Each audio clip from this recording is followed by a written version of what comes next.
Perk, is someone who faced Wade, Bron, Bosh on those Heat teams. You and Celtics did battle with those Heatles. What do you remember about going head-to-head with them and also the impact off the court? Well, listen, that Heat team was dangerous. I remember matching up with them in the NBA Finals when I was with the Oklahoma City Thunder, and they were dangerous. But, you know, the thing about them is that you could feel the chemistry. You could feel the familyness between those guys, the Mike Millers, the James Jones. But the biggest thing that I take away from the Heat, and I congratulate those guys, especially Bron, D. Wade, and Chris Bosh, they set the bar and set a great example for players controlling their own destiny in free agency. And after that, they opened the floodgates for super teams. Mm-hmm. What's interesting for me in watching that Clipper H is I'm looking at this from the Chicago perspective. I was around all those Bulls teams that just couldn't get over the hump against Miami. And then listen to Dwyane there were a lot of people back in 2010 that thought Chris Bosh and Dwyane Wade were coming to the Bulls. Mm-hmm. They thought that was going to happen and maybe they could get LeBron, but they thought those two pieces were coming their way. It didn't happen.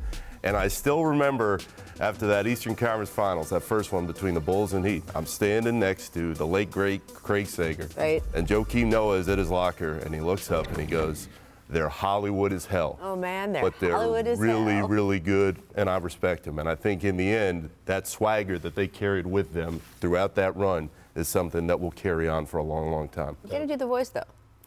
They're Hollywood as hell. But they're really, really good. Yeah, you didn't want to face them, though. I'll tell you that. Absolutely. I mean, look, when you talk about Dwyane Wade specifically, we all know he is one of the greatest to ever lace them up.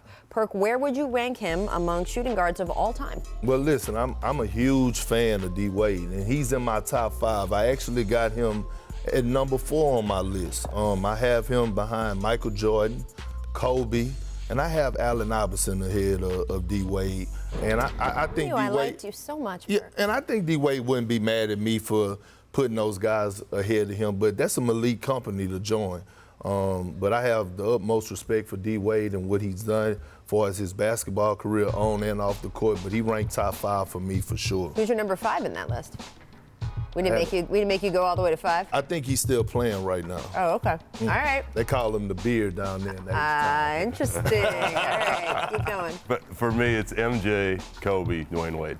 Not only the titles, but when Dwyane wanted to ramp it up defensively, especially early on in his career, he could shut some people down and then take over the game offensively. So for all he did for the Heat over all those years, he's right behind MJ and Kobe. I'm also a big believer that things like leadership, things like the way you relate to your teammates, what you do collectively to move mountains when you have to. When there has to be a guy who says, clear out, I'm doing it, or a guy that says, clear out, I'm making a decision. And those are not always the same thing, by the way. Right. He was always willing to step up and do it. After they lost that 2011 finals, the finals against Dallas, and there was so much noise around LeBron James, the two of them met up in the Bahamas with their wives, and they had a hard talk around a kitchen table. They've talked about this since, where they just said, Dwyane said, look, LeBron, you haven't been yourself.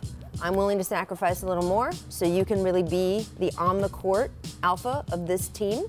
But make no mistake, when he did that, it showed him to be the alpha in the locker room of the team, and everybody involved in that organization knew it. They knew that LeBron was the guy on the floor, and Dwyane was the one who had empowered him to do so. And all those little decisions along the way, and I could point to a dozen of them in his career, is part of what made him elite. Yeah, and also think about this. He took a back seat to Bron, but in big moments, they did call on Flash a lot, and he delivered. So, I mean, you know, kudos, man. But, you know, that team was great to watch, great to battle against.